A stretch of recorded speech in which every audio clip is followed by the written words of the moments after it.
আসলে মাটির যে গন্ধ, মাটির যে রস, একমাত্র লোকজ যে সংস্কৃতিগুলি আছে এর মধ্যেই পাওয়া যায়।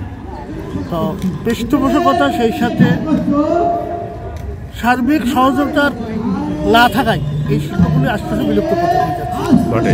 তো এর পিছনে যদি আর্থিক সহযোগিতা, সেই সাথে এমনও সংগঠন আছে যারা ঠিক জায়গা মতো উপস্থাপনার সুযোগ পায় না, এদের যদি সুযোগ করে দেওয়া হয় বা এদের যদি একটু আর্থিক সহযোগিতা সহ এদের পাশে দাঁড়ানো যায়, এই শিল্পকে বাঁচিয়ে রাখা সম্ভব, কিন্তু এটা আদৌ হবে কিনা জানি না।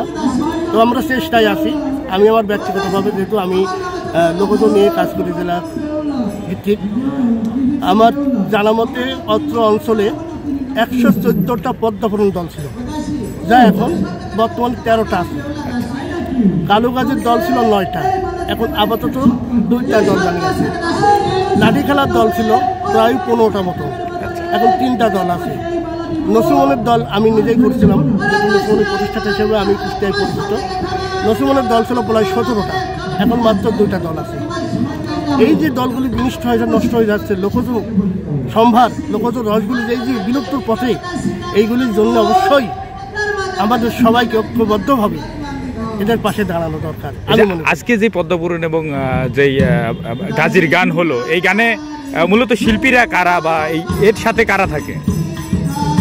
আসলে যে জিনিসটা হয় সেটা হচ্ছে যে গ্রামগঞ্জে অক্ষরহীন লোকই, অক্ষর জ্ঞানহীন লোকই এইগুলি করে থাকে। বিশেষভাগ শিক্ষিত সমাজ এখন একটু একটু আসছে আর কি, যারা যেরকম পড়াশোনা করছে তারা শুধু আসছে।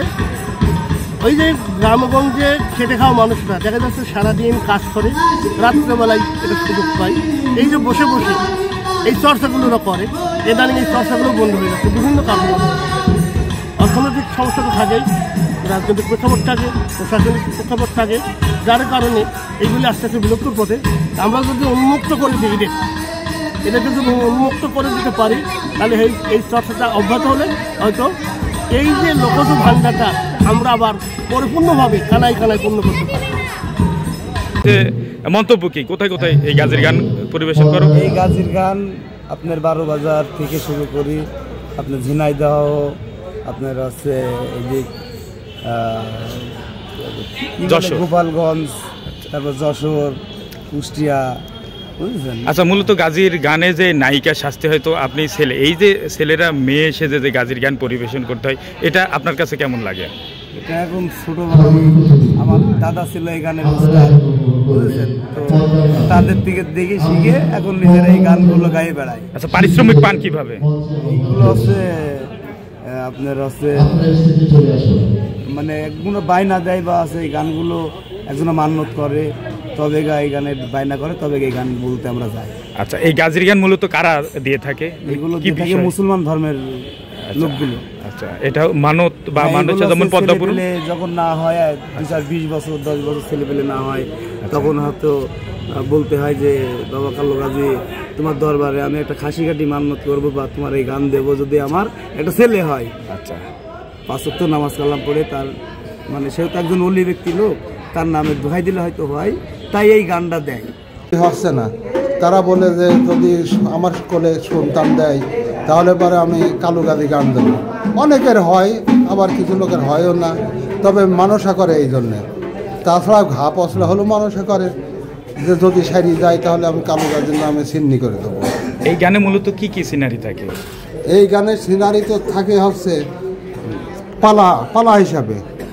তার কারণ ফকিরি একটা পালা, এরপরে ফকিরি পালার পরে আছে চাম্পাবতী একটা পালা আছে, জামাল বাদশার পালা আছে, এরকম বিভিন্ন প্রকারের পালা আছে। কয়দিন কয় রাত লাগে এই গান দিতে? গান বেশিরভাগ দেখা যাচ্ছে আমরা দুই রাত 2 দিন বলি।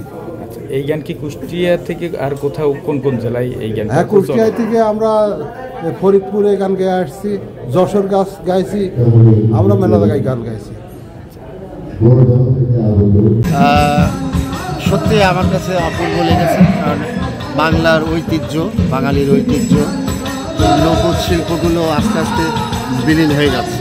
বাংলাদেশ শিল্পকলা একাডেমি যে সুন্দর একটি আয়োজন করেছে, এই প্রজন্ম যেটা অভ্যস্ত না দেখে, আমার মনে হয় বাঙালির কৃষ্টি কালচার যদি ধরে রাখতে হয়, তাহলে এই ধরনের লোকজ যে শিল্পগুলো আছে, যেমন পদ্মাপুরণ, গাজি কালুর ইচ্ছা, যেটা আমরা দেখলাম, এবং আজকে এখন চলছে বর্তমান যে হচ্ছে আপনার পদ্মাপুরণ নাচ, বড় অদ্ভুত চমৎকার। আমার মনে হয় বাঙালি এগুলো ঐতিহ্য, বাঙালির কৃষ্টি কালচারের মধ্যে এগুলো থাকা উচিত। আমার কাছে ভালো লেগেছে মোটামুটি।